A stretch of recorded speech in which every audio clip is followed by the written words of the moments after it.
నగదు తక్కువ బంగారం ఎక్కువ. BNR gold and diamonds, Vijayawada, Bengaluru, Vizag. ముందుగా డైరెక్టర్ సునీల్ కుమార్ రెడ్డి గారితో ప్రారంభిస్తాను.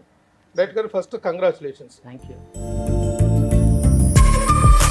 ఏంటి సార్ ఈ సినిమా ఎలా టేక్ ఆఫ్ జరిగింది, ఏంటి inspiration, is it based on any new అదే రియల్ ఇన్సిడెంట్ మీద, రియల్ స్టోరీ మీద?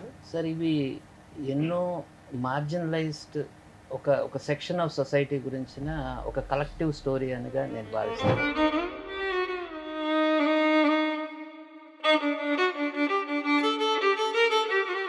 మీరు బాండ్ ట్రాన్స్జెండర్? బాగుంది ట్రాన్స్జెండర్ సార్. నకిలీ వాళ్ళని బైరుక్కోలని అంటాం. మీరు ట్రాన్స్జెండర్ అన్న విషయం మీ ఇంట్లో కానీ మీలో కానీ ఎప్పుడు రియలైజ్ అయ్యారు? నేనైతే నా 13 years అప్పుడు నేను రియలైజ్ అయ్యాను సార్. నేను ఒక ట్రాన్స్ ఉమెన్ని, నా ఫీలింగ్స్ వేరేలా ఉన్నాయి, నా జెండర్ ఇది. నమస్తే అండి. నమస్తే. Highly respected actress of our fields. Transgender నేను మాత్రం ఏంటి అనేటువంటి ఒక చిన్న జర్కీ ఫీలింగ్ ఏమైనా వచ్చిందా? నాకు ఉల్టా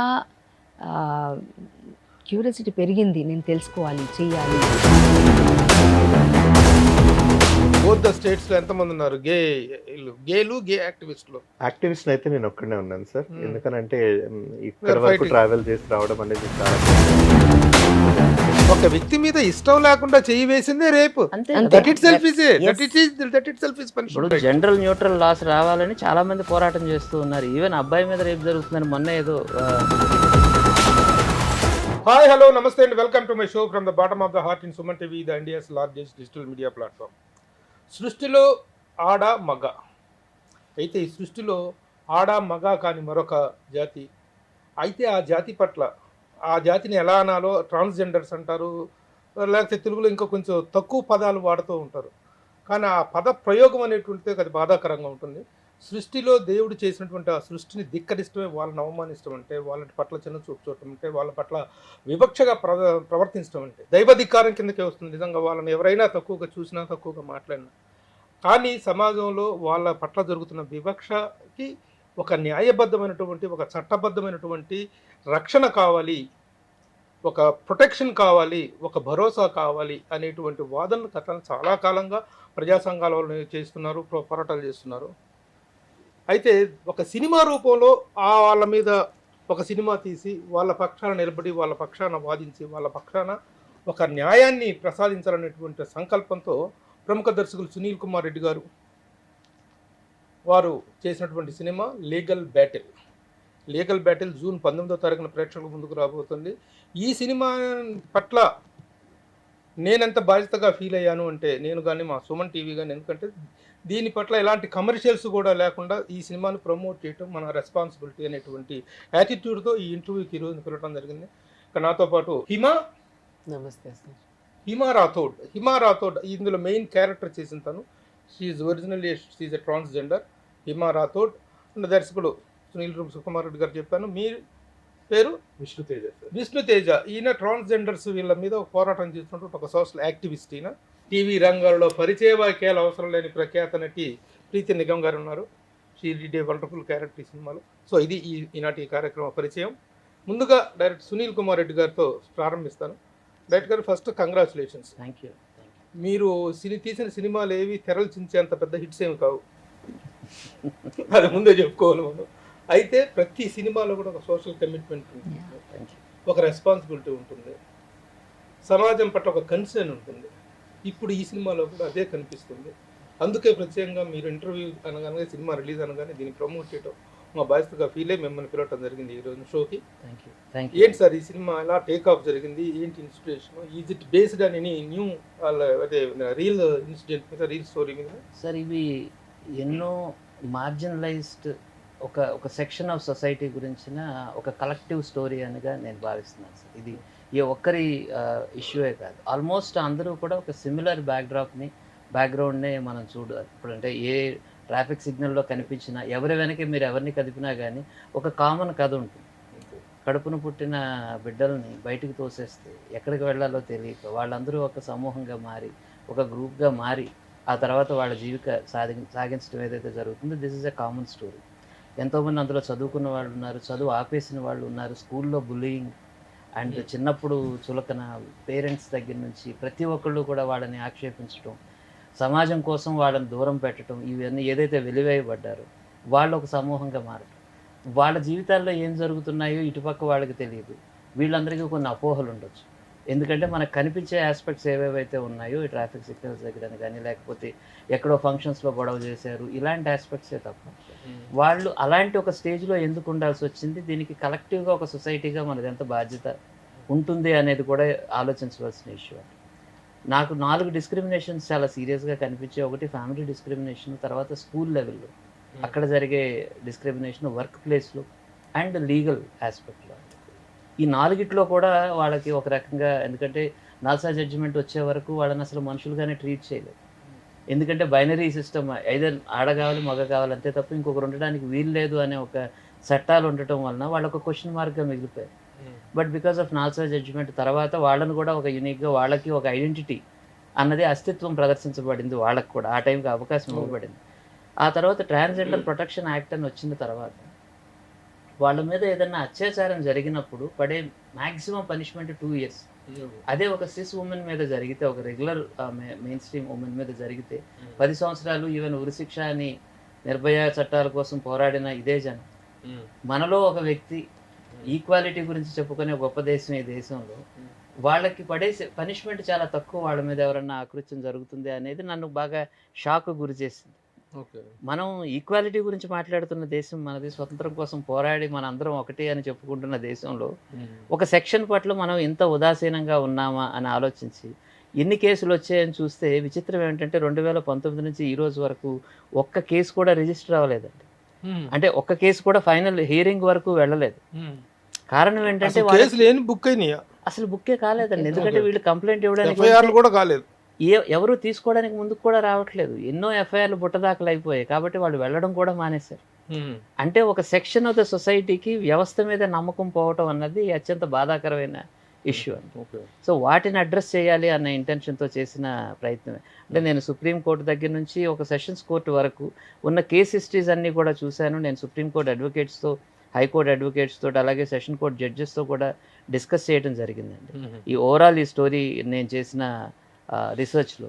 but there is not even a single case which came to conviction అండి. దాని గురించి డిస్కస్ చేస్తున్న ఒక టాపిక్కే ఈ లీగల్ బ్యాటిల్. ఈ ఎల్జీబీటీ అనే దీంట్లో నాట్ ఓన్లీ ట్రాన్స్జెండర్స్ గురించే కాకుండా గే కమ్యూనిటీ గురించి వాళ్ళ ఇష్యూస్ని మాట్లాడడం కోసం కూడా నేను ఒక ఫేస్ తీసుకున్నది Vishnuteja. He's a gay activist and ఇందులో ఎస్తర్ గారి పేరుగా ఇతను చేయడం జరిగింది.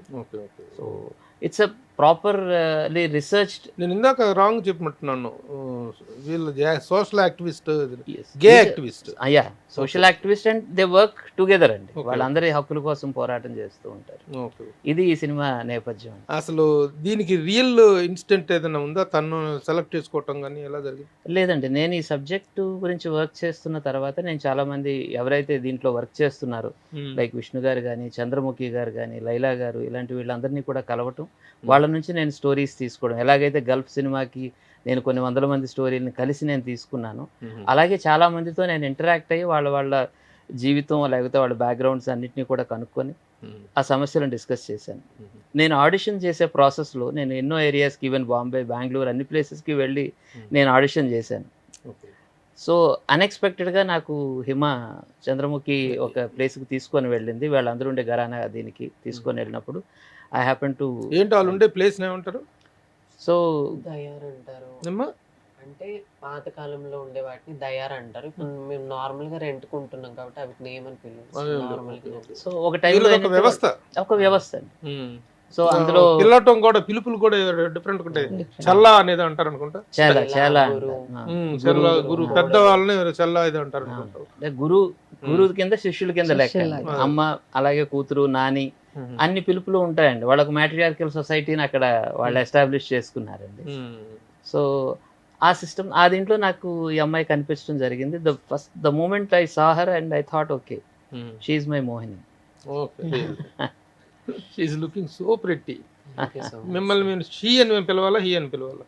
షీ అనే పిలవాలా. You love to be called she. ఏంటి మీ నేపథ్యం? నేపథ్యం అంటే బెగ్గింగ్ సార్. బెగ్గింగే చేసేదాన్ని ట్రాన్స్జెండర్ గా మారినప్పటి నుండి. లైఫ్ ట్రాన్స్జెండర్ గా మారినప్పటి నుండి అంటే ఎప్పుడు మారారు? బై బర్త్ వచ్చిందా? ఇప్పుడు ట్రాన్స్జెండర్ ఏంటంటే రెండు రకాలు తయారయ్యారండి. అది born transgenders are really sympathetic, కానీ ఆ ట్రాన్స్జెండర్స్ అవ్వటాన్ని కూడాను ఒక వ్యాపారంగా మార్చుకొని విజయవాడలో బాంబేలో విపరీతంగా ఆపరేషన్లు చేయించుకొని ట్రాన్స్జెండర్స్కి వచ్చి సిగ్నల్స్ దగ్గర నానా ఇది చేస్తుంటారు, డివచాల్స్ క్రియేట్ చేస్తుంటారు. అలా కాకుండా మీరు బోర్న్ ట్రాన్స్జెండర్స్ నకిలీ వాళ్ళని బైరూపోల్ అని అంటాం మేము. బైరూపోల్లో అని అంటాం. బైరూపోల్లో వాళ్ళు మేల్సే, కానీ ఓన్లీ మనీ కోసం శారీస్ అప్పటిదప్పుడు వేషం వేసుకొని వచ్చి సిగ్నల్స్ దగ్గర మనీ కలెక్ట్ చేసుకొని వాళ్ళది వాళ్ళు పని చేసుకొని మళ్ళీ పైన షర్ట్ వేసుకుని వాళ్ళ ఫ్యామిలీస్ కి వాళ్ళు వెళ్ళిపోతారు. వాళ్ళకి పిల్లలు అందరూ ఉంటారు. మేము అలా కాదు సార్, మేము బాండ్ ట్రాన్స్జెండర్స్. అంటే మీరు ఇక్కడ ట్రాన్స్జెండర్ అన్న మీరు- విషయం మీ ఇంట్లో కానీ మీలో కానీ ఎప్పుడు రియలైజ్ అయ్యారు? నేనైతే నా 13 years అప్పుడు నేను రియలైజ్ అయ్యాను సార్, నేను ఒక ట్రాన్స్ ఉమెన్ని, నాకు ఫీలింగ్స్ వేరేలా ఉన్నాయి, నా జెండర్ ఇది కాదు, నీ మిర్రర్లో చూసుకునే ఈ రూపం నాది కాదు, నా లోపల వేరే ఫీలింగ్స్ ఉన్నాయి నాకు అని చెప్పేసి 13-14 years అప్పుడు నేను హైదరాబాద్కి వచ్చేసాను. హైదరాబాద్కి వచ్చేసి ఇంట్లో నుంచి వచ్చారా? ఇంట్లో నుండి పారిపోయి వచ్చేసాను. ఇంట్లో వాళ్ళు ఎక్కడ ఒప్పుకోలేదు. Native place? Warangal sir. Warangal. అమ్మా నాన్న ఏం చేస్తారు? డాడీ ఎక్స్పైర్ అయిపోయారు, మమ్మీ ఒక్కరే ఉన్నారు. నేను మీరు single వచ్చేటానికి child. డాడీ ఉన్నారా? డాడీ ఉన్నారు, ఓకే, అప్పటికున్నారు డాడీ. అప్పటికున్నారు. ఇంట్లో ఎలా ఉండేది మీ ఫ్యామిలీ? మీరు రియలైజ్ అయిన తర్వాత మీలో ఈ లక్షణాలు ఉన్నాయని తెలుసుకున్న తర్వాత ఎంతకాలం మీరు ఫ్యామిలీతో ఉన్నారు? ఆ, నేను ఇలా అని తెలిసిన తర్వాత ఒక 1-2 months లోపటే అంత గొడవలు, నన్ను కొట్టడము, తిట్టడము, మా రిలేటివ్స్ అందరు రావడము, అట్లా కాదు ఇలా ఉండాలి, అలా చేయకు, అలా అయ్యి ఏం ప్రయోజనం, ఏం చేస్తావని గొడవలు అన్నీ అయ్యాక ఒక 2 months తర్వాత నేను పారిపోయాను సార్. హైదరాబాద్కి వచ్చేదాన్ని. ఒక బలమైన కోరిక, ఉండలేని ఇదిలో ఈ శరీరంలో ఈ ఆత్మ ఉండలేదు అనేటువంటి ఫీలింగ్తో ఇంకా హైదరాబాద్కి వచ్చేసాను. హైదరాబాద్కి వచ్చిన తర్వాత ఇక్కడ మా గురువు గారు అని ఉంటారు, సోనరాథుడ్ గారు అని, ఆవిడ దగ్గరికి వచ్చేసిన తర్వాత ఒక 3 options ఇచ్చారు మాకు. బెగ్గింగ్, ప్రాస్టిట్యూషన్, లేకపోతే ఓపెనింగ్స్కి వెళ్ళాలి. ఈ 3 options ఇచ్చారు. ఈ 3 optionలో ఏదైనా ఒకటి సెలెక్ట్ చేసుకొని ఒక 3 to 6 months అలా వెళ్ళి మనీ కలెక్ట్ చేసుకొని సర్జరీకి మా గురుగారికి ఇస్తే సర్జరీ చేయించారు. నేను బెగ్గింగ్కి వెళ్ళాను, ప్రాస్టిట్యూషన్ చేయలేదు నేను ఇంతవరకు. బెగ్గింగ్ చేసి సర్జరీ చేయించుకున్నాను. తర్వాత అప్పటి నుండి మొన్న 1 year మూవీ స్టార్ట్ అయ్యే ముందు వరకు బెగ్గింగే చేశాను సార్. ఓకే, ఇంకా వేరే ఆప్షన్స్ ఏం లేవు. 3 options ఉంటాయి మీకు. 3 ఒకటి options. బెగ్గింగ్, ఒకటి ప్రాస్టిట్యూషన్, ఇంకోటి Openings వచ్చేసి ఏదైనా house ఓపెనింగ్స్ దగ్గరికి openings. వెళ్ళి అడుగుకోవటం ఇదన్నమాట. ఇవి తప్ప మా లైఫ్ లో ఇంకా వేరే ఆప్షన్స్ ఏమి ఉండవా అని చాలా సార్లు అనుకున్నాను సార్. ఏ చదువు ఎంతవరకు చదివారు? నేను 10th వరకు చదువుకున్నాను. 10th పాస్ అయిన తర్వాత 10th అదేలే, మధ్యలో 14 years ఆపేసాను అంటే ఇంకా. Complete అవ్వకుండానే. టైంలో ఆపేశారు. ఓకే. మళ్ళీ తర్వాత ఇంటికి వెళ్ళటం కానీ ఇంట్లో అమ్మ వాళ్ళు మళ్ళీ మొన్న ఒక 2 years 3 years బ్యాక్ మమ్మీ ఒప్పుకున్నారు, ఇంటికి వచ్చిపోతూ ఉండు, నువ్వు మంచిగా ఉండు, నన్ను బాగా చూసుకో, ఇంకా ఉన్నది మన ఇద్దరమే కదా అని ఒప్పేసుకున్నాను. అంటే ఇంట్లో వివక్ష అనేటువంటిది తల్లిదండ్రులు ఏమో కన్నందుకు గాను వాళ్ళకి తప్పదు, ఏదైనా they have to take. Brothers ఉన్నారా? ఎవరు లేదు, సింగిల్ చైల్డ్ కావటం ఒక పెద్ద రిలీఫ్. ఎందుకంటే నేను కొన్ని పుస్తకాల్లో చదివానండి, ట్రాన్స్జెండర్స్ ఫ్యామిలీస్లో తల్లిదండ్రులు ఏమో కూలిపోతుంటారు, వీళ్ళేమో హ్యూమిలియేట్ అవుతుంటారు బయట సమాజంలో. బ్రదర్స్, అరే నీ చెల్లెలు ఎట్లా, నీ తమ్ముడు ఇట్లా అనేటువంటి వీటితో చాలా ఇదే యూఆర్ సింగిల్ చైల్డ్ అనేటువంటిది ఒకటి. వచ్చి మీ గురువు దగ్గరకు వచ్చి మొత్తం ఇప్పటికి ఎంతకాలం అయింది మొత్తం ఇక్కడికి హైదరాబాద్కి వచ్చి నేను దాదాపు 6-7 years అవుతుంది సార్. 6-7 years. అప్పటి నుండి చాలా కష్టాలు పడుతూ సొసైటీతో ఫేస్ చేస్తూ. ఏం కష్టాలు పడ్డారు? కష్టాలంటే ఇప్పుడు నేను ఇంట్లో మా ఫ్యామిలీ దగ్గర అయితే మా మమ్మీ డాడీ వాళ్ళు నన్ను ఇట్లా జెండర్ చేంజ్ అని తెలియక ముందు నన్ను చాలా ప్రేమగా చూసుకున్నారు, ఆప్యాయతంగా ఏదంటే అది కొనివ్వడము, గారభంగా చేశారు, చూసుకున్నారు. వెంటనే ట్రాన్స్జెండర్ అని తెలియగానే ఇక గొడవలు అయ్యాయి, నేను పారిపోయి వచ్చేసాను. వచ్చేసిన వెంటనే బెగ్గింగ్ చేయాలంటే అది చాలా కష్టం సార్. ఇన్ని రోజులు గారభంగా పెరిగి ఏదంటే అది మా మమ్మీ డాడీ వాళ్ళు కొనిచ్చేవాళ్ళు, అంటే దేనికి లోటు లేకుండేది అప్పుడు.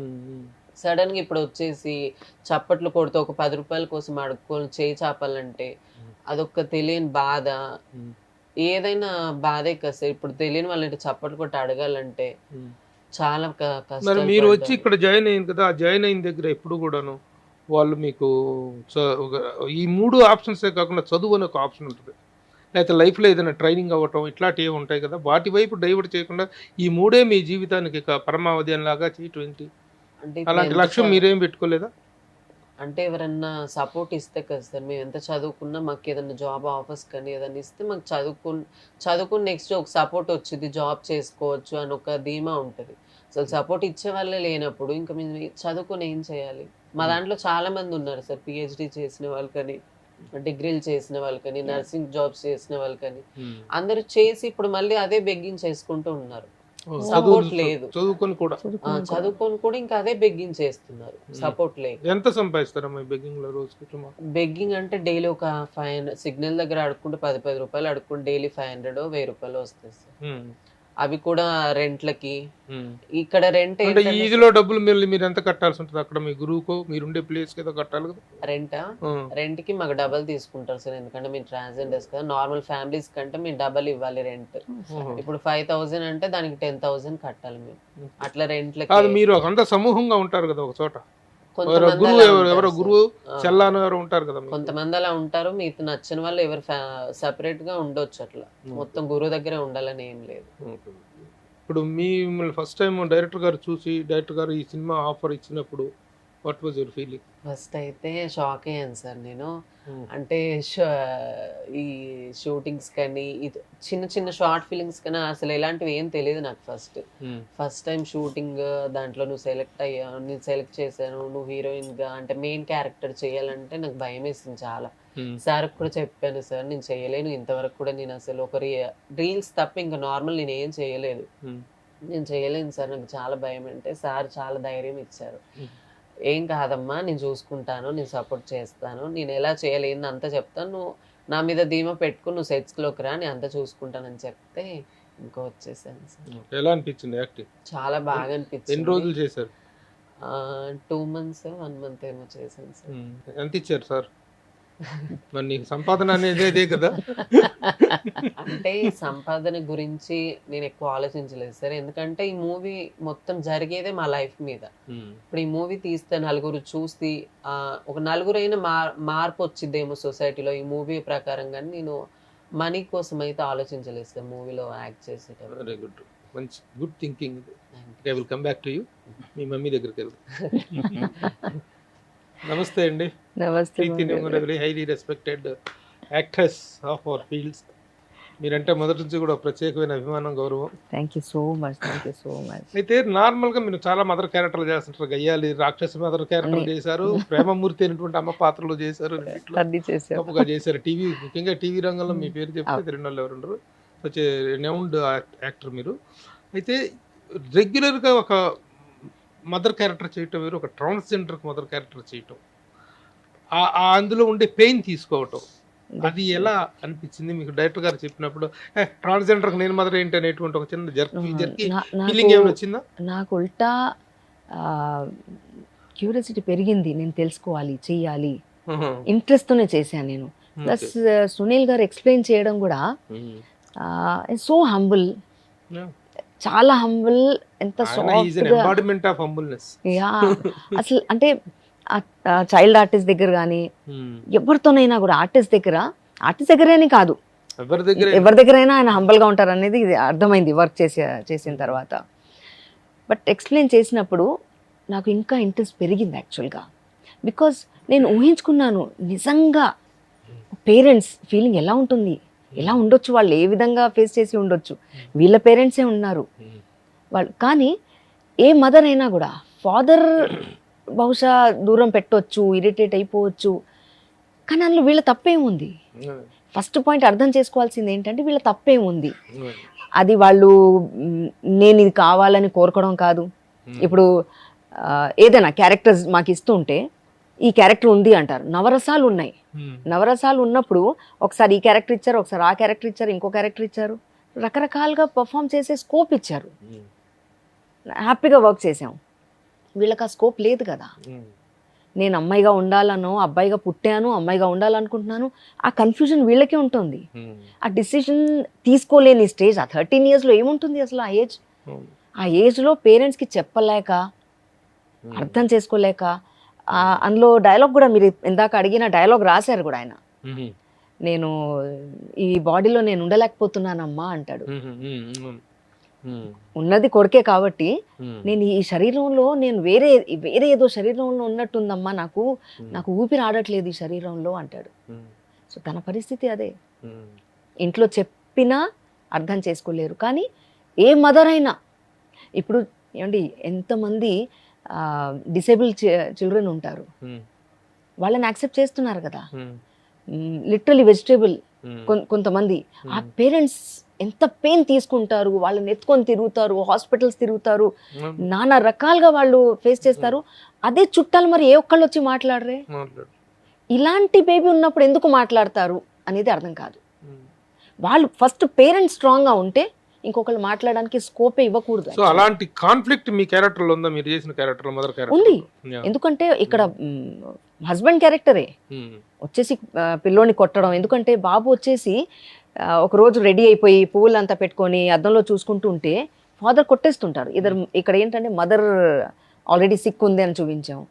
ఆ మదర్ కి ఎంత ఉన్నా కూడా నా కొడుకు ఎందుకురా ఇలా చేస్తున్నావు అని మదన పడుతూ ఉంటుంది. కానీ తనకు కూడా అర్థం కావట్లేదు ఎందుకు ఇలా చేస్తున్నాడు వీడు అనేది. ఆ శరీరంలో ఉన్నాడు కానీ నేను అది కాదు అనేది చెప్తుంటే యాజ్ ఎ పేరెంట్స్ ఇద్దరికి అర్థం కావట్లేదు. కొట్టడం అనేది మదర్గా నాకు అర్థం నచ్చట్లేదు. కొట్టకూడదు, అది ఏదైనా కూడా నా కొడుకు మాట్లాడదాం. కానీ ఇలా చేస్తున్నాడంటే అసలు అర్థమయ్యేది కాదు ఆ మదర్కి. సో డెఫినెట్గా వీళ్ళ మదర్ పరిస్థితి కూడా అదే ఉంటుంటుంది. తర్వాత మళ్ళీ you travel with the character? No, మీరు వదిలేసారా అక్కడ? వదలలేదు.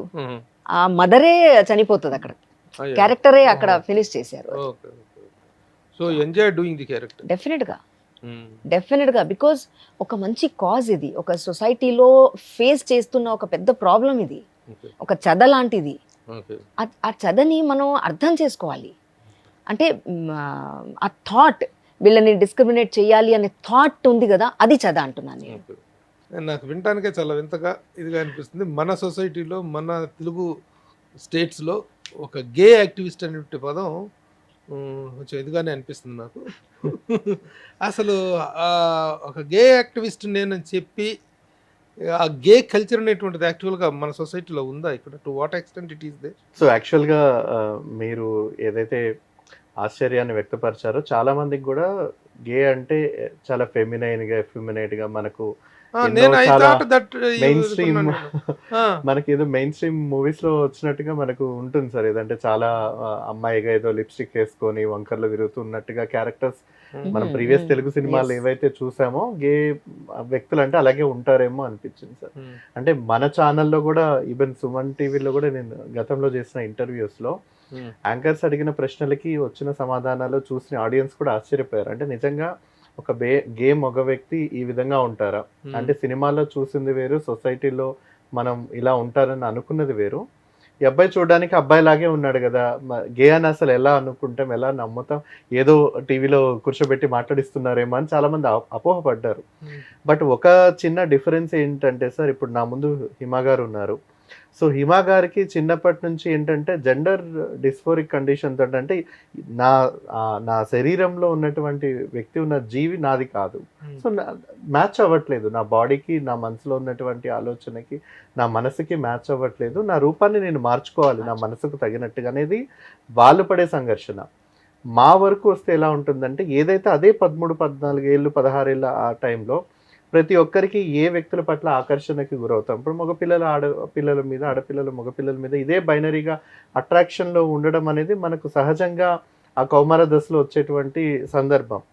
ఆ సందర్భంలో నాకేంటంటే ఆడవారిని చూస్తే ఒక రెస్పెక్టు, ఒక కైండ్ ఆఫ్ ఒక గౌరవం ఫీలింగ్ కలుగుతుంది, కానీ వారి పట్ల ఏ విధమైనటువంటి ఆకర్షణ అనేది కలగడం లేదు. ప్లస్ సేమ్ జెండర్తో మీదనే కలగడం అనేది ఒకటి నోటీస్ చేసినది సార్ చిన్నప్పుడే. కానీ ఇది చెప్తే కొడతారా ఇంట్లో వాళ్ళు? ఒక మగపిల్లాడి అయి ఉండి ఇంకొక మగపిల్లాడి మీద ఆకర్షణ కలుగుతుందని చెప్పడం అనేది అది ఎంత నైతికంగా ఉంటుందో, అది ఎంత ఎథికల్, అది ఎంత న్యాచురల్ అన్న క్వశ్చన్స్ వస్తాయేమో. అసలు ఈ మాటలు అనేది ఎలా కన్వే చేయాలనేది కూడా తెలియనటువంటి రోజులు సార్. సో దాన్ని మనసులో పెట్టుకొని చాలా కాలం సంఘర్షణ పడుతూ, అంటే లోపల ఒకరిని ఇష్టపడుతున్నాము, ఒకరిని కోరుకుంటున్నాం, బట్ సొసైటీ ఏమో నువ్వు ఆ విధంగా లేవు కాబట్టి నువ్వు ఒక తేడా, నువ్వు ఒక మాడ, ఒక 0.5 సేమ్ సిమిలర్ ఇవే మాటల్ని వాళ్ళు మగపిల్లోడే ఫెమినైన్గా కనిపిస్తే నువ్వు మగపిల్లోడు కాదు, నువ్వు అమ్మాయిగా ఉంటున్నావు అనేది అటు ట్రాన్స్జెండర్గా ఫీల్ అయ్యే వాళ్ళని, మేము మగపిల్లలుగా ఉండి ఇంకొక మగపిల్లల్ని ఇష్టపడుతున్నామన్న ఫీలింగ్స్ని మమ్మల్ని సిమిలర్గా ఒకటే పదాలతో దూషిస్తూ ఉంటారు సార్. ఎప్పుడైతే నేను ఒక మెచ్యూరిటీ వచ్చిన తర్వాత లీగల్ ఏజ్ వచ్చినప్పుడు 18+ లీగల్ ఏజ్ వచ్చినప్పుడు ఒక ఇష్టాన్ని వ్యక్తపరచడం సాటి వ్యక్తితోటి, అక్కడ సొసైటీ క్రిమినల్గా చూడబడింది సార్. మనకు ఇందాక డైరెక్టర్ గారు చెప్పినట్టుగా 2014లో నాల్సా జడ్జ్మెంట్ ట్రాన్స్జెండర్ వ్యక్తులను గుర్తించిందో 2018 హోమోసెక్షువల్ పర్సన్స్ని ఇండియాలో సుప్రీంకోర్టు లీగల్గా గుర్తించింది సార్. అప్పటి వరకు కూడా హోమోసెక్షువల్ పర్సన్స్ అందరూ కూడా ఇండియాలో క్రిమినల్స్గానే కన్సిడర్ చేయబడ్డారు సార్ యాజ్ పర్ IPC 377 ప్రకారం. సో అప్పటి వరకు మేము పేరెంట్స్కి చెప్పుకోలేక మాలో మేము ఉంటూ మా ఫీలింగ్స్ మా దగ్గరే ఉంటూ మా అట్రాక్షన్ ఆపోజిట్ జెండర్తో లేదు సేమ్ జెండర్తో ఉంది అన్న విషయాన్ని కూడా ఎక్కడ పంచుకోకుండా ఇంటర్నల్గా మానసికంగా చాలా ఇబ్బంది పడినటువంటి రోజులు సార్. ఇప్పుడు ఆ పరిస్థితి లేదు, ఎందుకంటే సుప్రీంకోర్టు లీగాలిటీ స్టేటస్ని మాకు ఇచ్చింది కాబట్టి we are not no more criminals.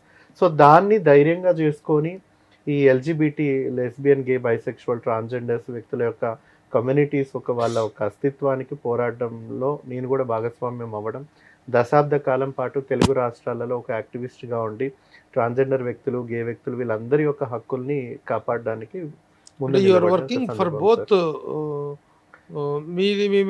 Gas sir. వాళ్ళు ఈ రెండు ఇద్దరు కలిపి ఒక రన్నింగ్ ఎన్ని ఆర్గనైజేషన్స్ కూడా ఉన్నాయి సార్ మనందరికి కూడా. ఇప్పుడు హోమోసెక్షువల్స్ లో ఇద్దరు ఉంటారు, ఒకరు లెస్బియన్స్ ఆడవాళ్ళని ఇష్టపడే వాళ్ళు, గేస్ మగవాళ్ళని ఇష్టపడే వాళ్ళు. అలాగే ట్రాన్స్జెండర్స్ వ్యక్తులు కూడా మగపిల్లవాడి నుంచి ఆడపిల్లగా మారినటువంటి వ్యక్తులు, ఆడపిల్లగా నుంచి మగపిల్లవాడిగా మారినటువంటి వ్యక్తులు కూడా ట్రాన్స్జెండర్ అంబ్రిల్లాలో కూడా ఉంటారు సార్. సో మేమందరం కూడా ఒక నలుగురం వ్యక్తులం కాబట్టి లెస్బియన్ గే బైసెక్షువల్ ట్రాన్స్జెండర్స్ మేమందరం ఒక సమూహంగా ఏర్పడి మాది జెండరు సెక్షువాలిటీ ఇవి రెండు కూడా విడదీయరానిటువంటివి, ఎందుకంటే రెండు కూడా శరీరం మనసుకి అన్వయించుకోబడినటువంటివి కాబట్టి మేము విడదీయలేనటువంటి ఐడెంటిటీస్. అందుకని కలిసి మేము పోరాటాల్లో నిలబడ్డాం సార్. వారికి ముందుగా గుర్తింపు వచ్చింది, మాకు ఆ తర్వాత అదే లీగల్ బ్యాటిల్లో ఇంకొంతకాలం పోరాడిన తర్వాత మాకు ఒక గుర్తింపు వచ్చింది. సోషల్ లైఫ్ చాలా స్ట్రగుల్ సార్. ఇప్పుడు మాతో పోల్చుకుంటే ఇప్పుడు తను చూడగానే ఒక ట్రాన్స్జెండర్ అనేటువంటి విషయం identify correct sir. So but you are not identified that ఎవరికి తెలియదు యు ఆర్ గే అని. Absolutely very true sir. ఇప్పుడు ఈ సమస్య ఎక్కడి వరకు వస్తుందంటే మాకు కొంచెం పెద్దగా ఈ ఉద్యోగం వరకు వచ్చి నీకు ఇంక ఇప్పుడు ఇంట్లో పెళ్లి సంబంధాలు చూస్తున్నాం అని అన్నంత వరకు మాకు నడిచిపోతుంది. బట్ వాళ్ళకి అలా కాదు, ఎందుకంటే చిన్నప్పటి నుంచి వాళ్ళు హావభావాలు కానీ వాళ్ళకి ఇష్టాలు కానీ సో ఒక మగపిల్లోడు పెరిగే విధానంకి వ్యతిరేకంగా వాళ్ళు పెరుగుతూ ఉంటారు కాబట్టి అది కళ్ళ ముందు కనిపిస్తుంది కాబట్టి కుటుంబంలో అన్ని చోట్ల వాళ్ళకు ఒక ఇబ్బందికర పరిస్థితులు వస్తుంటాయి సార్. సేమ్ మాకు కూడా అంతే. టీనేజర్స్లో చాలా మంది అంటారు ఏంటి వీడు ఆడపిల్లలతో ఎక్కువగా టైం స్పెండ్ చేయకుండా. అట్లా కాదు, చాలా ఆశ్చర్యకరమైన విషయం ఏంటంటే ఇప్పుడు అక్కడ బాడీలో ట్రాన్స్ఫర్మేషన్ అనేటువంటి జరుగుతుంది, ట్రాన్స్ఫర్మేషన్ జరుగుతుంది. శారీరకంగా మగైనా ఆడ అనేటువంటిది కనిపిస్తుంది. But you don't have such ఆ బాడీలో ఆ మార్పు ఏం కనిపించలేదు, ట్రాన్స్జెండర్ మీద ఉండే సానుభూతి గేల మీద ఉంటుందా? ఉండదు సార్, ఖచ్చితంగా ఉండదు సార్. ఎందుకన్నానంటే ట్రాన్స్జెండర్ వ్యక్తులు ఏదైతే ఉంటుందో వాళ్ళ మానసికంగా శారీరక రూపాన్ని మార్చుకొని వాళ్ళ అస్తిత్వం నిలబెట్టుకోవడానికి సంఘర్షణలో వాళ్ళు ఉంటారు సార్.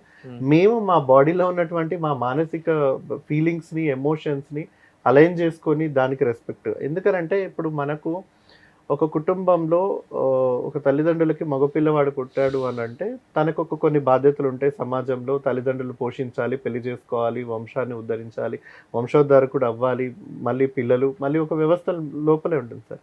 ఈ చైన్ ఎప్పుడు బ్రేక్ అవుతుంది అని అంటే ఎప్పుడైతే మాకు అదర్ జెండర్ తోటి అట్రాక్షన్ లేదు, నాకు ఇంకొక మగపిల్లోడే ఇష్టము అని అంటే కుటుంబంలో ఇప్పుడు ట్రాన్స్జెండర్ వ్యక్తి యొక్క కుటుంబంలో ఎటువంటి కల్లోలాలు ఉంటాయో ఇక్కడ కూడా అంతే. మగాడి వైపు అందరికి సానుభూతి ఉంటుంది, ఒక ఇది ఉంటుంది, అయ్యో పిల్ల ఇట్లా అయిపోయింది, పిల్లోడు ఇలా అయిపోయాడు అని చెప్పేసి వీడికి రోగమా ఖచ్చితంగా ఉంటాయి సార్. రోగం అనేటువంటిది వస్తుంది, ఖచ్చితంగా ఉంటాయి. ఇంట్లో రిస్ట్రిక్షన్స్, నువ్వు గనక మాకు నచ్చిన మేము చూసినటువంటి అమ్మాయిని నువ్వు పెళ్లి చేసుకోకపోతే నిన్నన్నా చంపేస్తాం లేదా మేమన్నా చనిపోతాం అని ఒక బ్లాక్ మెయిల్ ఈ నేపథ్యంలో తేజ పరిస్థితి ఏంటి? సో ఈ నేపథ్యంలో ఈ సినిమాలో అయితే సార్ అదే సమాజానికి అదే తల్లిదండ్రులకు తల వంచి ఈ సినిమా నేపథ్యంలో ఒక అమ్మాయిని పెళ్లి చేసుకున్న తర్వాత ఆ అమ్మాయి పట్ల నాకు ఏ రకమైనటువంటి మానసిక శారీరకమైనటువంటి అట్రాక్షన్ ఏదీ లేకుండా ఒక వ్యక్తిని పెళ్లి చేసుకున్నాను కుటుంబం కోసం సమాజం కోసం, ఆ తర్వాత నా లైఫ్ అనేది ఏ విధంగా ఉంటుంది అనేది ఈ సినిమా క్యారెక్టర్. దీంట్లో అవును సార్, హీరోయిన్ పెళ్లి చేసుకున్నారు. అవును సార్, ఎస్తర్ గారు వైఫ్ గా ఈ మూవీలో ఉన్నారు సార్. సో ఒక గే హస్బెండ్ ఏ విధంగా ఉంటుంది, ఆమె ఏ విధంగా నాతో ఇబ్బందులు పడతారు, నేను తనతో ఏ విధంగా ఇబ్బందులు పడతాను, మా ఇద్దరిని సమాజం ఏ విధంగా చూస్తుంది, మాకు ఎటువంటి లీగల్ హక్కులు ఉన్నాయి, ఇవన్నీ కూడా ఈ సినిమా నేపథ్యం. అది ఈ సినిమా చూస్తే ఖచ్చితంగా అర్థమవుతుంది సార్. సో కాబట్టి LGBT చూడాల్సిందే. ఖచ్చితంగా LGBT లీగల్ బ్యాటిల్ అనేది చూడాలి సార్. సరే, సినిమాలు అంటే ఈస్టర్ లాంటి మంచి హీరోయిన్ దొరికింది, తీసుకున్నాం, అయిపోయింది. What about your real life? So real life లో యాజ్ యూజువల్ గా యాజ్ ఏ గే మ్యాన్ గా ఒక సేమ్ జెండర్ వ్యక్తి పట్లనే ఆకర్షణ ఉంటుంది సార్. ఎందుకంటే అది ఒకళ్ళ మీదనే ఉంటుందా, రోజు ఒకళ్ళ మీద ఉంటుందా? అలా ఏముండదు సార్, ఒకళ్ళ మీదే ఉంటుంది సార్. ఈ డౌట్ నాకు కూడా ఉండేది. ఇది నేక్డ్ గా మాట్లాడుకుంటున్నాం, ఇక్కడ దాపరికాలు ఏమి లేవు ఇక్కడ. ఎప్పుడు ఎవరు టచ్ చేయనట్టు ఒక సబ్జెక్ట్ మీరు టచ్ చేశారండి. This is such a subject, delicate angle ఉంటుంది దీంట్లో, వెరీ డేంజరస్ యాంగిల్ ఉంటుంది దీంట్లో. మీరు అదే you are living with one man or you are having multi? I'm living with one man, sir. My partner lives in US. So ఇక్కడ ఉన్నటువంటి ఒకటేంటంటే sir, మళ్ళీ మీలో కూడా ఇలాంటివన్నీ ఉంటాయి, ఒకరితోనే ఉండాలి, ఒకరితోనే చేయాలి అయితే అంటే అది ఆ ఇది ఉంటుందా సార్? ఇప్పుడు మన సమాజంలో యూత్ ఏ విధంగా అయితే ఉన్నారో, ఆడపిల్లలు కానీ మగపిల్లలు కానీ, ఈవెన్ చాలా మంది యంగ్స్టర్స్ ఇప్పుడు ఉన్నటువంటి వాళ్ళు కానీ, అందరూ ప్రేమలో పడతాం. ఒకరు మోసం చేస్తే ఇంకొకరు ఉంటారేమో, ఇంకొకరు మోసం చేస్తే ఇంకొకరు. యూజువల్ గా అట్రాక్షన్స్ అనేది జనరల్ గా మనం ఎక్స్పెరిమెంట్స్ చేస్తూనే ఉంటాం sir. But only the thing ఏంటంటే, ఇప్పుడు వాళ్ళ లైఫ్ లో ట్రాన్స్జెండర్ వ్యక్తుల లైఫ్ లో అంటే నీకు అంతా మేము ఉన్నాం చూసుకుంటాం అంటారు, రిసోర్సెస్ అన్ని అయిపోయిన తర్వాత వాళ్ళు వదిలేసి వెళ్ళిపోతారు. ఇప్పుడు వాళ్ళకన్నా they have certain legal rights. వాళ్ళు ఇంకొక అబ్బాయిని పెళ్లి చేసుకున్నా గానీ సేమ్ 498 చీటింగ్ కేసు వాళ్ళు వేయచ్చు. ఒక అబ్బాయి ఇంకొక అబ్బాయిని ఇష్టపడ్డాడు, ఒక రిలేషన్షిప్ లో ఉన్నాడు, ఉన్నంతకాలం ఉన్నాడు, ఆ తర్వాత ఇలాంటివి మా ఇంట్లో తెలిస్తే ఒప్పుకోరు, లేదా మా ఇంట్లో మా సిబ్లింగ్స్ ఉన్నారు, మా తమ్ముడు మా అన్ననో ఇలా అంటే వాళ్ళకి పెళ్ళిళ్ళు అవ్వవేమో, సో మన రిలేషన్స్ తో ఇక్కడతో ఆపేద్దామంటే అది అక్కడితో ఆపేస్తాం.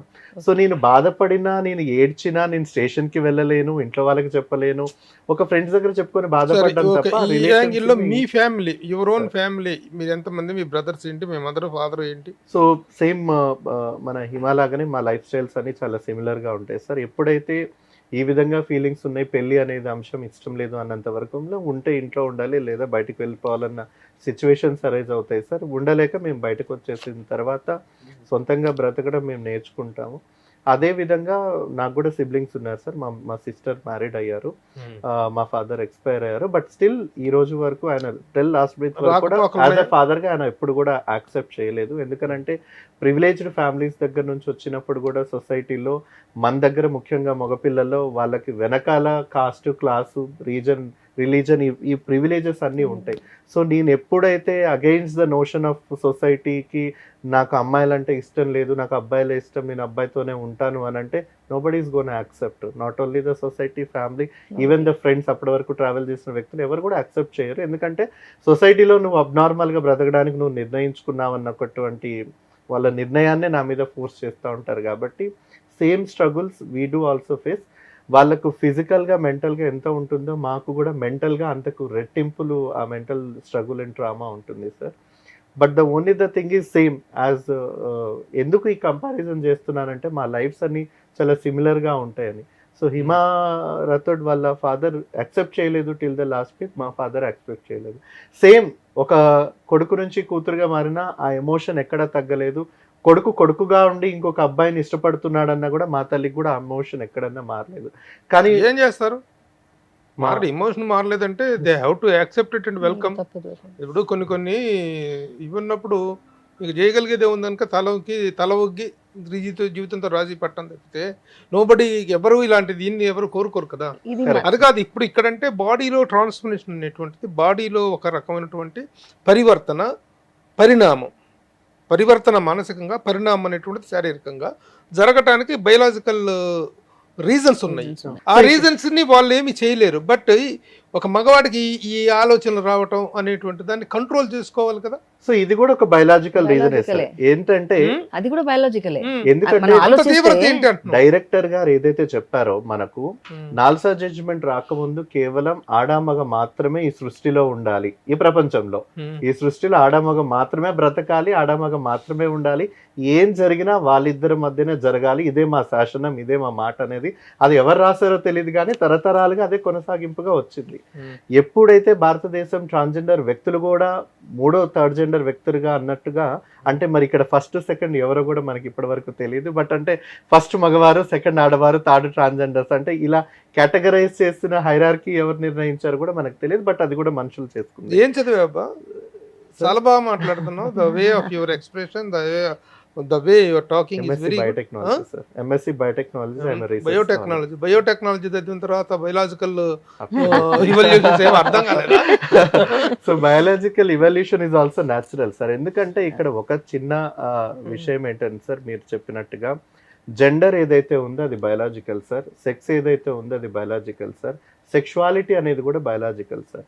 ఒక మనిషికి ఈ భూప్రపంచం మీద ఉన్నటువంటి ఒక మనిషికి ఈ మూడు అవసరం సార్. సెక్స్, తొడల మధ్యలో ఉన్నటువంటి అవయము, తర్వాత జెండరు, మన మానసికంగా సంబంధించిన జెండర్, ఆ వ్యక్తి ఎవరి పట్ల ఆకర్షితుడు అవుతుంటారు అనేది ఈ మూడు ఒక బాడీలో అలైన్ అయిన ఉన్నటువంటి మూడు థింగ్స్ సార్.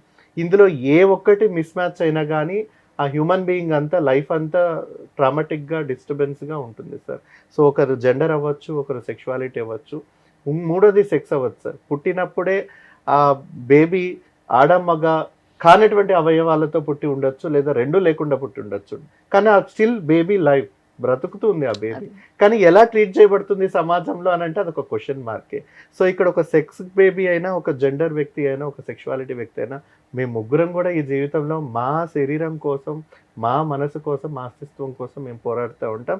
ఈ మూడు ఇల్లీగల్ కాదు, అన్యాచురల్ కాదు అనేది WHO దగ్గర నుంచి, అమెరికన్ సైకాట్రిస్ట్ సొసైటీ దగ్గర నుంచి, భారతదేశంలో వచ్చినటువంటి తీర్పులు కూడా చెప్తా ఉన్నాయి. కానీ ఇక్కడ మార్పు రావాల్సింది, మమ్మల్ని అర్థం చేసుకోవాల్సింది సమాజంలో ఉన్నటువంటి బంధువులు, స్నేహితులు, ఫ్రెండ్స్, కుటుంబ సభ్యులు, వీళ్ళందరూ సార్. సో ఈ సృష్టి విరుద్ధమైనటువంటి, సహజ విరుద్ధమైనటువంటి విషయాల్ని అర్థం చేసుకోవటం వేరు, అర్థం చేసుకొని పోనీ వాళ్ళ కర్మ అట్టాడదని వదిలేసుకోవటం వేరు. ఇప్పుడు దాని మీద డిస్క్రిమినేషన్ చూపించకుండా ఉంటే చాలు. డైరెక్టర్ గారు సార్, మామూలు మంట పెట్టలేం మీరు, మామూలు సబ్జెక్ట్ తీసుకోలేదు మీరు. చాలా ఇండియన్ స్క్రీన్లో one of the very tough subject and very dangerous subject, very sensitive subject తీసుకున్నారు. ఏమి పరిష్కారం చూపిస్తున్నారు మీరు దర్శకుడుగా? అంటే ఈ వ్యక్తులకు జరిగిన ఇదా, లేకపోతే సొసైటీ వీళ్ళని ఆదరించాలని చెప్తున్నారా? ఏం చెప్తున్నారు మీరు? ఒక పెయిన్ కి ప్రిజుడిస్ కి మధ్యలో ఒక బ్రిడ్జ్ వేయాలన్నది నా ఆలోచన. ఇక్కడ రెండు పక్కల పెయిన్ ఉందన్న విషయం విష్ణు గారు చెప్పారు, ఆ అమ్మాయి చెప్పారు. ఎంతో పెయిన్ ఉంది లోపల. సో మీకు కానీ మనందరికీ కానీ అంత ఒక ప్రిజుడిస్ ఉంది. ఇలా ఎందుకు ఉండాలి, ఇలా ఎందుకు ఉండదు, మామూలుగా ఉండొచ్చు కదా, నీకు అనిపిస్తే అనిపించి నీ డ్రెస్ ఎందుకు మార్చుకోవాలి, ఇవి చాలా క్యాజువల్గా అనేస్తుంటాం. ఇది మన ప్రిజుడిస్. అంత ఎందుకు, అంత కోరిక ఎందుకు, ఏం తట్టుకోలేరా, కంట్రోల్ చేసుకోలేరా, మార్చుకోవచ్చు కదా, ఇవన్నీ ఇదంతా ప్రిజుడిస్ నుంచి వచ్చిందండి. ఈ పెయిన్కి ప్రిజుడిస్కి మధ్యలో ఒక బ్రిడ్జ్ ఉండాలి అన్నది, అది ఈ మీడియం అవ్వాలని. ఇది నేను ఒక న్యూట్రల్గా ఉండాలని. నేను యాక్చువల్లీ ఎల్బి శ్రీరామ్ గారిని ఈ సినిమాలో జడ్జ్ క్యారెక్టర్గా పెట్టాను. రీజన్ ఏమిటంటే మనందరం జడ్జెస్ నా దృష్టిలో. ఎవ్రీబడి ట్రైస్ టు జడ్జ్, అందరినీ జడ్జ్ చేస్తూ ఉంటారు. మీరు కరెక్ట్, ఇలా ఉండకూడదు, ఇలా ఉంటే బాగుంటుంది, సినిమా ఎలా తీయకూడదు, స్క్రీన్ ప్లే ఎలా చెప్పాలి, ప్రతిదీ కూడా మనం జడ్జ్ చేస్తాం. అలాగే మనం ఒక సొసైటీ పట్ల ఒక దృక్పథం కలిగి ఉంటాం. ఎప్పుడైతే ఇంటరాక్షన్ జరుగుతుందో, ఎప్పుడైతే వాళ్ళతో కలుస్తామో, ఇప్పుడు నేను హిమతో మాట్లాడిన తర్వాత, హిమ గురించి తెలిసిన తర్వాత ఆ అమ్మాయి మీద కలిగే ఒపీనియన్ వేరుగా ఉంటుంది. అదే ఒక విష్ణుతో కలిసిన తర్వాత, విష్ణు గారితో నేను యాక్చువల్ ఫస్ట్ టైం పోలీస్ స్టేషన్లో కలిశాను. ఒక గే ఇష్యూకి సంబంధించిన గొడవని ఇతను సెటిల్ చేస్తూ ఉన్నారు. ఆ టైంలో నేను కలవడం జరిగింది. పోలీస్ ఆఫీసర్స్ పరిచయం చేశారు. Is a very prominent gay activist and then I came to know lot of information అండి. ఈ ఇన్ఫర్మేషన్ తెలుసుకోవటం వలన మనకు ఈ అపోహలన్నీ తొలగిపోతాయండి. ఆ తొలగాలి అంటే లైట్ పడాలి. ఒక డార్క్నెస్ని అలాగే ఉంచేస్తే అక్కడ దెయ్యం ఉందని చెప్పినా నమ్ముతాం, ఏం చెప్పినా నమ్ముతాం. ఎప్పుడైతే ఆ డార్క్నెస్ మీద ఒక లైట్ మనం వేసాము అంటే అక్కడ ఏం లేదు, మనందరిలాగే ఉంది అన్న విషయం తెలుస్తుందండి. So as a film maker I thought my responsibility is to show the light అండి. నా ప్రెజుడిసెస్ని ఇక్కడ పెట్టడం కూడా నా ఇంటెన్షన్ కాదండి. నాకు తెలిసిన విషయాన్ని సమాజానికి చెప్పడం కోసం, వాళ్ళ పాయింట్ ఆఫ్ వ్యూ చెప్పడం కోసం, నాలో ఉన్న ప్రెజుడిస్ కానీ లేకపోతే ప్రతి ఒక్కరిలో ఉన్న ప్రెజుడిస్ని కానీ దూరం చేయడం కోసం జరిగిన ఒక చిన్న సంభాషణ అండి. ఒక 2 గంటల ఫైనల్గా ఏం చెప్పారు మీరు? వాళ్ళ వైపు the law should stand with them అని అట్లా లీగల్ బ్యాటిల్ అంటే ఏ ఇన్సిడెంట్ మీద లీగల్కి వెళ్ళాల్సి వచ్చింది మీరు? డైరెక్టర్ గా ఈ తను కోర్టుకి వెళ్ళటం కానీ తను కోర్టుకి వెళ్ళటం కానీ on what issue they go to the court? ఒక ప్రామినెంట్ ఇష్యూ అండి. So India is a free country, అందరికీ ఈక్వల్ హక్కులు ఉన్నాయని మనం చెప్పుకుంటున్నాం. దానికోసం భారత రాజ్యాంగం వచ్చింది, లేకపోతే మనం స్వతంత్రం తెచ్చుకొని గర్వంగా చెప్పుకుంటున్నాం. కానీ ఒక 15-16 సంవత్సరాల వరకు వాళ్ళని అసలు మనుషులుగానే గుర్తించలేదు సోకాల్డ్ ఈ ప్రజాస్వామ్యం. సాక్షాత్తు సుప్రీంకోర్టు జడ్జి నాల్సా జడ్జిమెంట్ ఇస్తూ నేను మీ కమ్యూనిటీకి క్షమాపణ చెప్తున్నాను, ఈ దేశం తరఫున క్షమాపణ చెప్తున్నాను అని ఒక కమ్యూనిటీకి తలోంచి క్షమాపణ చెప్పిన సందర్భం. అలాంటి దీంట్లో తర్వాత 2019లో ట్రాన్స్జెండర్ ప్రొటెక్షన్ యాక్ట్ అని తీసుకొని వచ్చి వాళ్ళకి ప్రొటెక్ట్ చేస్తున్నామని మనం చెప్తూ ఒక ట్రాన్స్జెండర్ మీద ఒక రేప్ జరిగితే దానికి ఇండియన్ గవర్నమెంట్ లేకపోతే ఇండియన్ జ్యుడిషియరీ ఇస్తున్న మ్యాక్సిమం పనిష్మెంట్ 2 సంవత్సరాలు. అదే అమ్మాయి డైరెక్ట్ గా ఆడపిల్లగానే పుట్టుండుంటే అదే అన్యాయం చేసిన 10 years పనిష్మెంట్. అది కేస్ టు కేస్ డిఫర్ అవుతుంది కదా. కేవలం ట్రాన్స్జెండర్ మీద రేప్ చేస్తే 2 సంవత్సరాలు అనేటువంటిది. అవును, అదే ఇప్పుడు యాక్ట్ అండి, ట్రాన్స్జెండర్ ప్రొటెక్షన్ యాక్ట్ లో అంతే.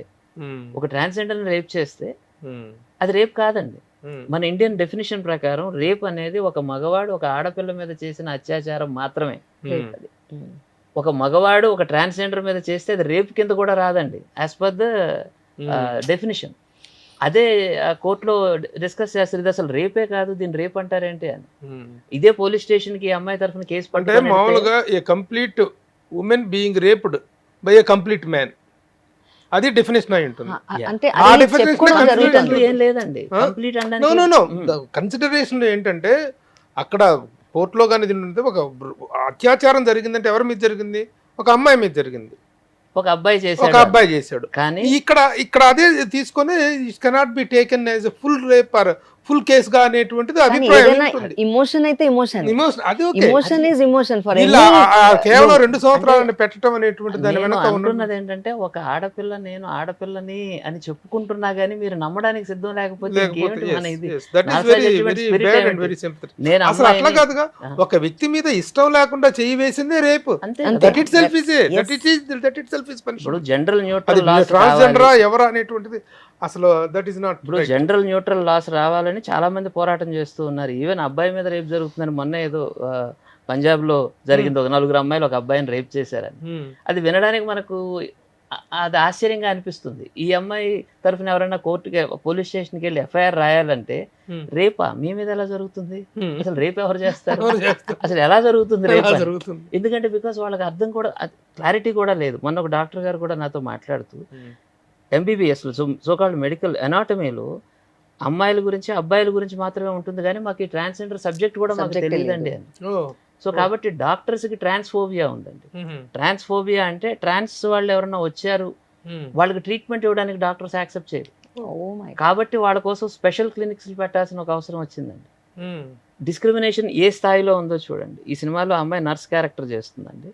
నర్సుగా తనకు ఉద్యోగం ఇవ్వడానికి అందరూ ఇబ్బంది పడతారు. తను చెప్తుంది, ఒక తండ్రికి ఉండాల్సిన కండబలం నాకుంది, ఒక అమ్మకు ఉండాల్సిన గుండె నాకుంది, నర్సుగా క్వాలిఫికేషన్ ఉంది, ఇంతకంటే నాకేం కావాలి సార్ నర్సుగా పనిచేయడానికి అని. That is a question she asks. అంటే తను కోర్టులో ఇది కూడా అడుగుతుంది, నా కాళ్ళ మధ్యన ఏముందో మీకెందుకు సార్, నా మనసులో ఏముందో చూడొచ్చు కదా, నేను మనిషిని కదా. Yes, treat me as a human being first. తను అక్కడ కూర్చొని ఉంది, మనం ఇక్కడ కూర్చొని ఉన్నాం. ఏ రకంగా మనం దాన్ని డిస్కస్ చేయాలి? తన మనిషికి తను మాట్లాడుతుంది, నేను మనిషిగా మాట్లాడుతున్నాను. Why do you want to go between legs always?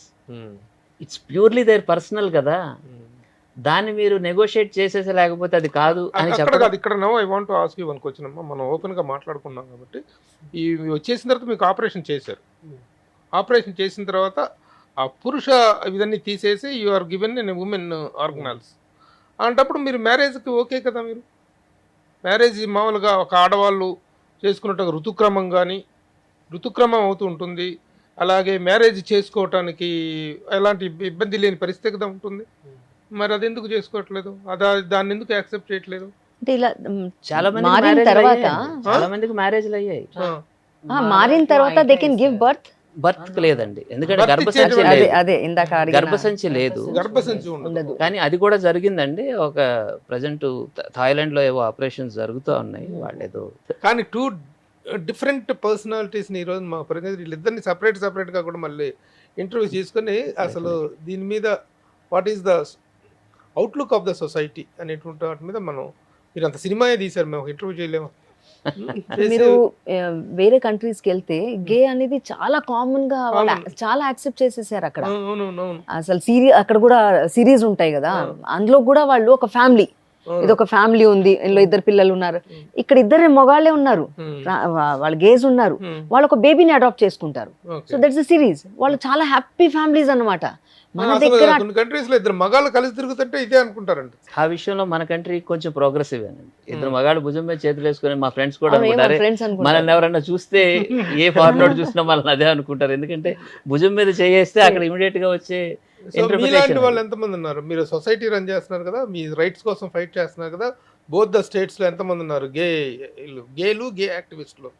Activist అయితే నేను ఒక్కడే ఉన్నాను సార్. ఎందుకనంటే ఇక్కడ వరకు ట్రావెల్ చేసి రావడం అనేది చాలా కష్టం. బట్ గే మెంబర్స్ చాలా మంది ఉన్నారు, సినిమా ఇండస్ట్రీలో ఉన్నారు, లా అండ్ డిపార్ట్మెంట్స్ లో ఉన్నారు, పెద్ద సినిమా ఇండస్ట్రీలో ఉన్నారు చాలా మంది కొల్లలే. కొన్ని పేర్లు చెప్పు. సో ఇక్కడే ఒక ట్విస్ట్ సార్, ఎందుకనంటే ఏవైతే మేము నేర్చుకున్నామో right to privacy judgments travel చేయడం సార్తో పాటు నేర్చుకోవడము, సో ఒకరి ప్రైవసీని మేము ఎప్పుడు కూడా రివీల్ చేయం. బట్ అదే చెప్తున్నాను, ఎప్పుడైతే స్టిగ్మా సొసైటీలో ఉంటుందో, ఆ స్టిగ్మా డిస్క్రిమినేషన్ ఏ స్థాయిలో ఉంటుందో, దానివల్ల ఎదుర్కొనే పరిస్థితులు ఎలా ఉంటున్నాయంటే ఫోర్స్ఫుల్గా ఫ్యామిలీ ప్రెషర్ వల్ల, సొసైటీ ప్రెషర్ వల్ల మాలో చాలా మంది పెళ్ళిళ్ళు చేసుకుంటున్నారు. నేనేం చెప్పక్కర్లేదు సార్, ఇక్కడే ఇదే ఛానల్స్లో మన సుమన్ టీవీలో మీరు కోకోలల్ ఇంటర్వ్యూస్ తీసుకొచ్చారు. భార్య నుంచి బాధితులు, నా హస్బెండ్ పలానాకి నేను ఆయనతో కాపురం చేయలేని చాలా మంది మీడియా ముందుకు వచ్చినటువంటి చెప్పిన మహిళలు కూడా చాలా మంది ఉన్నారు. ఈ పరిస్థితి ఎందుకు అంతవరకు వస్తుంది అని అంటే ఇక్కడ మమ్మల్ని యాక్సెప్ట్ చేయకపోవడం, మాకు నచ్చినట్టుగా మాకు ఉండేటువంటి బ్రతికే స్వేచ్ఛ అక్కడ లేకపోవడం వల్ల, బలవంతంగా మీరు ఇంకొక అమ్మాయికి ఇచ్చి కట్టబెట్టడం వల్ల అక్కడ మళ్ళీ ఏదైతే పరువు కోసంతో ఇచ్చి కట్టబెడతారో అది మళ్ళీ ఇబ్బందికర పరిస్థితులు వచ్చినప్పుడు 2 కుటుంబాలు కూడా రోడ్డు మీద కోట్ల చుట్టూ తిరుగుతూ అదే పరువు అదే టీవీ ఛానల్స్ ముందు అది ఇంకా పోవడం. వీళ్ళ పట్ల సింపతి ఉంటుంది, సానుభూతి ఉంటుంది, వాళ్ళకి ఏదైనా హెల్ప్ చేయాలనేది ఉంటుంది. అది ఎందుకంటే వీళ్ళు కనుక డబ్బులు ఇచ్చినప్పుడు దిష్టి తీసే నెత్తి మీద చేయబెట్టి ఆశీర్వదిస్తారు. అది చాలా శుభం అని కూడా అందరూ అనుకుంటారు. ఇజ్రా ఎదురు వస్తే మంచిదని కూడా అనుకుంటారు. అలాంటి సానుభూతి పరమైనటువంటి అవుట్లుక్ వాళ్ళ పట్ల ఉంది. మీ పట్ల ఎలాంటిది ఉంటుంది? ఒకటే సార్, ఇప్పుడు మెజారిటీ హిందూస్ పాపులేషన్ ఉన్నటువంటి భారతదేశంలో ఎవరైనా కానీ దానం చేస్తూ పుణ్యం వస్తుందనో, 1 రూపాయో 1 బియ్యమో ఇంటికి గంగిరెద్దు వచ్చిందనో, అడుక్కునే వాళ్ళు వచ్చారనో దానం చేస్తే మాకేదో లాభం చేకూరుతుంది, వాళ్ళు ఆశీర్వదిస్తే మా జీవితము డబ్బులో వృద్ధి వస్తుందని ఒక ఆశతో వాళ్ళని చూసేటువంటి దృక్పథమే కానీ నిజంగా వాళ్ళని గౌరవించి పక్కన ఇంటికి పిలిచో, లేదో ఒక పూట భోజనం పెట్టుకునో, లేదో అదే మెట్రోలోనో బస్లోనో ఎక్కడో చోట ఉండి తీసుకుంటారా? కనీసం ఇంట్లో పనిచేయడానికైనా పెట్టుకుంటున్నారా? లేదు కదా. ఆ హోదా కలిగినప్పుడు, ఆ సమానత్వం కలిగినప్పుడు వాళ్ళు ఆశీర్వదిస్తే మాత్రం మా జీవితాల్లో ఏదో గొప్ప లాభాలు వస్తాయన్న ఇది మాత్రం ఉంది సార్. సేమ్ అదే విధంగా ఇప్పుడు చాలా మంది తెలుగు రాష్ట్రాల్లో అయ్యప్ప స్వామి భక్తులు చాలా మంది ఉంటారు. హరిహర సుతుడా అయ్యప్ప స్వామి మంగళం. హరి హరుడు, సుతుడు అంటే కొడుకు, ఇద్దరు మగవారేగా, హరుడు హరి ఇద్దరు మగవారే కదా, వాళ్ళిద్దరు కొడుకే అయ్యప్ప. ఈ స్టేట్మెంట్ నేను అనంటే ఏకీభవిస్తుందా తెలుగు సమాజం? ధర్మ ప్రచారకులు దీన్ని అంగీకరిస్తారా? కదా. మరి ఎక్కడి నుంచి వచ్చాడు అయ్యప్ప స్వామి అంటే ఇద్దరు మగవారి నుంచి వచ్చాడు. మరి నేను అదే కదా కోరుకుంటుంది. ఇప్పుడు వారిని ఏదైతే రామాయణ కాలం నుంచి ట్రాన్స్జెండర్ వ్యక్తులు ఉన్నాడు, రాముడు మర్చిపోయాడు వీళ్ళకి మర్చిపోయినందుకు మళ్ళీ తిరిగి వచ్చి ఆశీర్వదించారు కాబట్టి వాళ్ళ ఆశీర్వాద ఫలం ఉంది అనే చరిత్రని వాళ్ళు చెప్పుకుంటూ వస్తారు. నేను కూడా అదే చరిత్ర చెప్పొచ్చేమో, నేను కూడా మరొక అయ్యప్ప స్వామిని అనుకోవచ్చేమో, ఒక హరుడికి ఒక హరికి సంబంధించి. సో ఇంటర్ప్రిటేషన్ చేసుకోవాలనుకున్నప్పుడు రిలీజన్ యాక్సెప్టెన్స్ మన దగ్గర తీవ్ర ప్రభావం మన దేశంలో చూపిస్తుంది. కాబట్టి మెజారిటీ 28% ప్రపంచ జనాభాలో ఉన్న క్రిస్టియన్ దేశాలన్నింటినీ, ఎల్జిబిటీ కమ్యూనిటీ, ట్రాన్స్జెండర్స్ని, గేస్ని, బైసెక్షువల్స్ని వాళ్ళు హ్యూమన్స్గా యాక్సెప్ట్ చేసినటువంటి ప్రపంచ జనాభాలో ఉన్నటువంటి దేశం. ఆల్మోస్ట్ ఒక 2-3% హిందూ జనాభా ఉన్నటువంటి మన దేశంలో ఇంకా ప్రతి ఒక్క మనిషిని నువ్వు ఇలా ఉండాలి, నువ్వు ఇదే ఉండాలి, నువ్వు వీళ్ళనే ఇష్టపడాలి, నువ్వు ఈ కులాన్ని మన వాళ్ళనే చేసుకోవాలి, ఇవన్నీ ఇంకా మారినటువంటి సమాజంలో మాకు ఇంకా అవకాశం, హక్కులు రావాలంటే చాలా టైం పడుతుంది. మారకపోవటం అనేటువంటిది ఉండదు. ఇవన్నీ కూడాను ఆల్ ఆఫ్ ఏ సడన్ గా ఒక దృక్పథం లేదు, ఒక ఆలోచన లేదు. సడన్ గా 14 ఏళ్ల వయసులో మారినప్పుడు అది చిన్నప్పటి నుంచి ఏదో ఉందనుకుంటే, లేదా అలాంటి సమాజం ఉంది, అలాంటి ఆలోచన ఉందనుకుంటే పర్వాలేదు. ఇవన్నీ జీవితంలో ఏర్పడ్డ ప్రమాదాలు. ఇప్పుడు ఆ పాప చక్కగా 14 ఏళ్ల వరకు బాగానే ఉన్నాడు, అబ్బాయి గానే ఉన్నాడు. 14 ఏళ్ళకి సడన్ గా జరిగింది. ఆ పేరెంట్స్ ఎలా తీసుకోవాలి? యూ హ్యావ్ ఆల్సో యుక్త వయసుకు వచ్చిన తర్వాత you got attracted towards boy. దాన్ని వాళ్ళు పేరెంట్స్ ఎలా తీసుకుంటారు? మమ్మల్ని తీసుకోలేదు, ఈ సొసైటీ తీసుకోలేదు అని అనుకోవటం కూడా కరెక్ట్ కాదంట. నేను టైం పడుతుంది డెఫినెట్ గా. అంటే ఎడ్యుకేషన్ అది సొసైటీకి ఎడ్యుకేట్ చేయాల్సి వస్తుంది. ఏదేమైనా సరే వాట్ ఈజ్ ఏం చేస్తుంటారు మీరు? నేను ఒక సోషల్ యాక్టివిస్ట్ సార్, నేను పబ్లిక్ హెల్త్ కన్సల్టెంట్. కాదు, పబ్లిక్ హెల్త్ కన్సల్టెంట్ సరే, గవర్నమెంట్ జాబ్ కానీ ఏదైనా? అదే సార్, నేను ఇటు గవర్నమెంట్ ప్లస్ అటు ఫారెన్ కంట్రీకి సంబంధించిన health consultation. What is your income? What is అంటే జాబ్? అది జాబ్ సార్, అది కన్సల్టేషన్. సెంట్రల్ గవర్నమెంట్ దా, స్టేట్ గవర్నమెంట్ దా? It is not a state government. I work as a bridge foreign countries plus మన health aspect consultant. Okay okay okay. So ఇంట్లో వాళ్ళకి పెళ్లి చేయటం అదే వదిలేశారు? వాళ్ళు వదిలేను సార్, నేనే చేసుకోవాలని చెప్పాను. ఎంతమంది ఉంటారు మొత్తం 2 స్టేట్స్ లో? లెక్క అయితే చెప్పలేను సార్. ఇప్పుడు మన తెలుగు రాష్ట్రాల్లో సొసైటీలో మెంబర్స్ అవుతారు కదా, 1,00,000-1,50,000 వరకు ఉండదు సార్ మన తెలుగు రాష్ట్రాల్లో. My God, who got registered with your association already? ఇవన్నీ మేము హెల్త్ మీద వర్క్ చేసే డేటానే ఉంటుంది సార్ 1,00,000 వరకు కూడా. సో ఇంకా అది వాళ్ళ ఐడెంటిటీని ఓపెన్ గా మీకు ఇస్తారా, లేకపోతే దాన్ని హైడ్ గా చేస్తారా? వాళ్ళు మా వరకు చేసుకుంటారు, ఎందుకంటే మాకు సిమిలర్ హక్కుల మీద మేము ఒక భరోసా ఇస్తాం కాబట్టి వాళ్ళ దగ్గరకు వస్తారు. అది వాళ్ళలో ఆర్థికంగా నష్టపోయినా లేక సామాజికంగా నష్టపోయినా, ఇంట్లో వాళ్ళు కొట్టి బయటికి పంపించేసిన, వాళ్ళకి ఏదైనా హెల్త్కి సంబంధించి అయినా లీగల్కి సంబంధించి అయినా మమ్మల్ని అప్రోచ్గా అవుతారు కాబట్టి. సో మాకంటూ ఒక డేటా కొంత ఉంటుంది. సో ఆ డేటాతోటే ఈ కోర్టులలో ఫైటింగ్ కానీ ఏదైనా కానీ మేము ఉన్నాం. ఎందుకంటే అందరిలాగా బయటకు వచ్చి మొహాన్ని చూపించి మాట్లాడేటువంటి స్వతంత్రం, స్వేచ్ఛ మాకు ఇంకా రాలేదు కాబట్టి దానికి ఒక రిప్రజెంటేటివ్. ఇప్పుడు ఒక ట్రాన్స్జెండర్ తనకు పెళ్లి చేసాం అనుకో, ఒక ఆడ మగ రిలేషన్, మీ ఇద్దరులో మగ ఎవరు, ఆడెవరు? మగాన హస్బెండ్ ఎవరు, వైఫ్ ఎవరు? వాళ్ళు డిసైడ్ చేసుకుంటారు. అది ఎలా ఉంటుంది? ఆ రిలేషన్ ఎలా ఉంటుంది? సో ఇది అదే సార్, మళ్ళీ ఇక్కడ మనమే సార్ చెప్పినట్టుగా అదే ప్రెజుడిస్ తో ఉంటున్నాం. ఇందులో భార్య ఎవరు, భర్త ఎవరు? ఎందుకంటే ఇప్పుడు మొగుడిని బాగా తాగొచ్చిన మొగుడిని భార్య బాగా చితక్ కొడుతుంది అంటే ఇప్పుడు భార్య మగవాడా? మనం చెప్పలేం కదా సార్, ఎందుకంటే చాలా సందర్భాల్లో అట్లా కాదుగా. ఇవన్నీ కూడా బయోలాజికల్ నీడ్స్ లో నుంచి కాబట్టి ఈ సందర్భంలో ఎవరి participation, who is who, what is what అనేది ఉంటది కదా. ఇది సందర్భం కాదో తెలియదు కాదు సార్, నేను విన్ని పెరిగినది చాలా వరకు ఆంధ్రాలో ఒక పెద్ద సామాజిక వర్గం ఉన్న వాళ్ళలో భార్యలే పెత్తనం చేస్తూ ఉంటారు, భర్తలు ఇంట్లోనే కూర్చొని కొంగు పట్టుకుంటారు. మరి ఇప్పుడు భర్తలు అందరూ కూడా స్త్రీ పాత్ర పోషిస్తున్న వాళ్ళు. సో అంటే ఇవన్నీ సమాజంలో రకరకాలుగా ఏ పాత్ర మేము పోషించాలి, మా బెడ్రూమ్ కానీ మా పర్సనల్ జీవితం కానీ అది మా ఇష్టం. మమ్మల్ని మీరు యాక్సెప్ట్ చేస్తే చేయండి, కానీ మమ్మల్ని మీరు సమాజానికి వీళ్ళు చీడ పురుగులు, సమాజంతో మేము వీళ్ళని యాక్సెప్ట్ చేయమనే హక్కు ఏ ఒక్కరికి లేదు. ఇది భారతదేశమే కాదు, ఈ ప్రపంచంలో ఎవరిని ఇండివిజువల్గానే ఉన్నాము. ఎందుకంటే మనం ప్రతిది కూడా ఈ భూమి మీద పుట్టినటువంటి ప్రతి జీవికి బ్రతికే హక్కు ఉంది కాబట్టి అది ఏ వ్యక్తికి హానికరం కలిగించకుండా బ్రతికే స్వేచ్ఛ మాకుంటే చాలనేది మా కోరిక. ఈక్వేషన్ లో వాళ్ళు చెప్పేది పార్ట్నర్ అనే వర్డ్ యూజ్ చేస్తారు. Yuval Noah Harari, one of the famous ఇప్పుడు ఎవరైతే ఉన్నారో, he is a gay. Yuval Noah Harari అని సెపియన్స్ ఇది రాసిన అతను, he says that he is my partner. And ఇద్దరు కూడా పార్ట్నర్ అనే మాట అనుకుంటారు. అంటే ఇది ఆడ మగ అన్న బైనరీ నుంచి బయటికి రావాలి అని పెట్టుకున్న ఒక న్యూట్రల్ వర్డ్. ఇప్పుడు మనం స్పౌజ్ అని ఎలాగైతే యూజ్ చేస్తున్నాం, దే ఆర్ జెండర్ న్యూట్రల్ అండి. అది ఎవరికైనా కావచ్చు, నా పార్ట్నర్ హస్బెండ్. సో కాబట్టి ఈ వైఫ్ హస్బెండ్ ఈ బైనరీ 1-2 మధ్యలోనే ఉండదు ప్రపంచం. ఈ 0-1 మధ్య నుంచి దాటి కూడా ఆ స్పెక్ట్రమ్ ఉంటుంది అని చెప్పడమే కాన్సెప్ట్ అండి. ప్రతి ఒక్కరికి ఆ స్వేచ్ఛ ఉంటుంది. మనం అనుకున్న 2 నోషన్స్లో అయితే మంచి చెడు అన్నది మాత్రమే కాదు, ఈ రెండిటి మధ్యలో ఒక పెద్ద స్పెక్ట్రమ్ ఉంటుంది అలాగే ఒక హ్యూమన్ బీయింగ్స్కి కానీ లేకపోతే ఆలోచనకి కానీ ప్రకృతికి కానీ మనం అనుకుంటున్న సోకాల్డ్ సహజం ఏదైతే ఉందో అది మనకు తెలిసిన విస్తృతి మాత్రమే. మనం పూర్తి సమాజాన్ని మొత్తాన్ని అర్థం చేసుకోగలిగితే అంతే అన్నీ సహజమేనండి. మనం ఎక్కువగా చూసిన దాన్ని సహజమని, తక్కువగా చూసిన దాన్ని అసహజమని అనుకోవడం వల్లే పిల్లలు కూడా బుల్లియింగ్ చేయటం. అది ఇందులో ఈ సినిమాలో ఈ చిన్నప్పటి క్యారెక్టర్ ఒక మాట అంటుందండి, మీ అందరిలో నేను లేకపోతే నేను చచ్చిపోవాలా అంటుంది.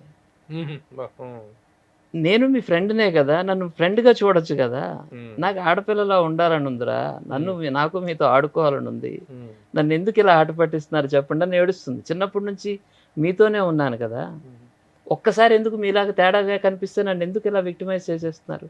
ఇప్పుడు తనకేమో ఈస్టర్ లాంటి మంచి హీరోయిన్ ఇచ్చారు, ఈవిడికేమి ఇచ్చారు? సో తనకు మొత్తం సినిమానే, సినిమాకే హీరోయిన్, అక్కడ తనకి సినిమానే ఇచ్చానండి. అక్కడ హీరోయిన్ ఇచ్చారు, ఇక్కడ హీరోయిన్ చేశారు. పేరింగ్ ఉంటారు తన పెయిరింగ్ పేరింగ్ ఏం లేదు. తను తన పెయినే ఈ సినిమా వరకు పెయిన్ అతను తన పెయిర్ అంతే అండి. ఒక బెస్ట్ ఫ్రెండ్ క్యారెక్టర్ ఉందండి తనకు, సనా అనే ఒక అమ్మాయి చేసింది, Sana Khan. She's a fabulous. ఆ అమ్మాయి కూడా ట్రాన్స్జెండర్ ఆర్టిస్టే.